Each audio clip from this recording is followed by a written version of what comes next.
Guys எல்லாருக்கும் வணக்கம். இன்றைக்கி வந்து மாமன்றம் வந்திருக்கேன். இன்றைக்கி வந்து என்னென்னா எதுனா ஸ்நாக்ஸ் எதனா இருக்குமா காலையில் அப்படின்னு பார்க்கலாம் தான் வந்தேன். வந்த இடத்துல எங்கள் மாமா நிறைய செடியில் வாங்கி வச்சுருக்காரு. அதெல்லாம் ஒவ்வொன்றும் வித்தியாசமாக இருக்குது. அது எல்லாம் ஒவ்வொன்றும் காட்டுற பாருங்கள், எப்படி இருக்குன்னு பாருங்கள்.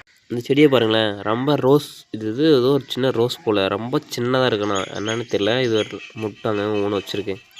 சும்மா சின்னதாக ஒரு எவ்வளோ சைஸ் இருக்கு பாருங்கள். இது என்னன்னு தெரியல, தெரிஞ்சால் சொல்லுங்கள். இது பேர் என்னன்னு தெரியல. ஆனால் ஒன்று ரெண்டு அங்கங்கே ரோஸில் விட்டுருக்கு. இது ஃபுல்லாக ரோஸ் எல்லாம் வந்து அங்கங்கே ஒரு செடி மொத்தம் போட்டு வச்சுருக்காரு.